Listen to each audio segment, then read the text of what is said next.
মানসিকভাবে আপনার সন্তানকে সুস্থ এবং শক্তিশালী করতে হবে, সেই দায়িত্বটা কিন্তু আপনার।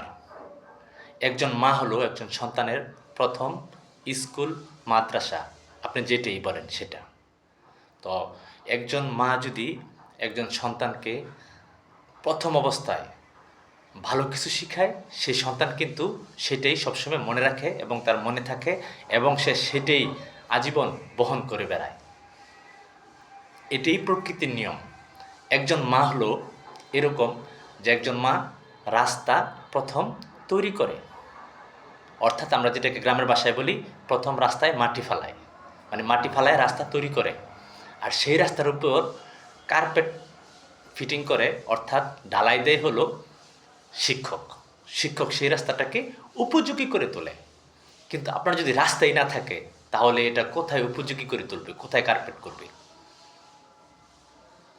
তো এই কারণে আমি বলবো, আপনি যদি মা হয়ে থাকেন, হ্যাঁ, আপনার একজন যদি আদর্শ মা হয়ে থাকেন, তাহলে আপনার সন্তানকে আপনি ওইরকমভাবে গড়ে তুলুন। আপনি শিক্ষককে দোষ দিবেন না, কারণ শিক্ষকের কাছে আপনার সন্তান যাওয়ার আগেই যদি তার মস্তিষ্ক বিকৃতি হয়ে যায়, তার সুস্থ মস্তিষ্ক না থাকে, তার ভিতরে ভালো চিন্তাভাবনার ছিটেফোঁটাও না থাকে, তাহলে কিন্তু সেই শিক্ষকের কথা সে মানতে চাইবে না। এক কান দিয়ে শুনবে, আরেক কান দিয়ে সে বের করে দিবে।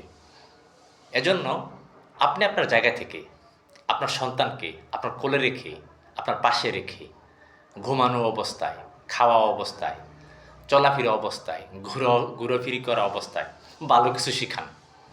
সেটাই আপনার সন্তানের ভবিষ্যতের চলার পথের পাথেয় হবে। আর আপনি যদি এই জায়গায় ব্যর্থ হয়ে যান যে আপনি অনেক টাকার মালিক, আপনি অনেকগুলি প্রাইভেট টিউটর রাখছেন প্রতিটা বিষয়ের উপর, মানুষ হবে না। খুবেতে খুব সে একাডেমিক সার্টিফিকেট অর্জন করবে, একগাদা একাডেমিক সার্টিফিকেট অর্জন করবে, কিন্তু সে মানুষের মতো মানুষ হতে পারবে না। এই জন্য আমি আপনাকে বলবো, আপনি যেই ধর্মেরই হন না কেন, আপনি যে কোনো ধর্মেরই হন না কেন, আপনার সন্তানকে আপনি জেনারেল নলেজের পাশাপাশি আপনার ধর্মীয় শিক্ষা দিন। কারণ কোনো ধর্মই সংঘাতের কথা বলে না, খারাপ কথা বলে না, বাপ মাকে অবহেলার কথা বলে না, সমাজের মানুষকে অসম্মানের কথা বলে না, দেশের মানুষকে অসম্মানের কথা বলে না, দেশের মাটিকে ঘৃণা করার কথা বলে না। সকল ধর্মে কিন্তু ভালো কথা বলে। এই কারণে আমি বলবো, আপনি জেনারেল নলেজের পাশাপাশি, হ্যাঁ, আদর্শিক শিক্ষার পাশাপাশি আপনি ধর্মীয় শিক্ষাও দিন। এতে করে আপনার সন্তানের, হ্যাঁ, যে মাথার মস্তিষ্কর ভিতরে তার যে বিভিন্ন জিনিসগুলি ঘুরপাক খায়, এই খারাপ জিনিসগুলি ঘুরপাক খাবে না, তখন ভালো জিনিসগুলি ঘুরপাক খাবে। তখন আপনি যদি ভালো করে সুন্দর করে মাটি ফালায় রাস্তা তৈরি করেন, তখন শিক্ষকরা খুব সহজেই তার উপর কার্পেটিং করতে পারে।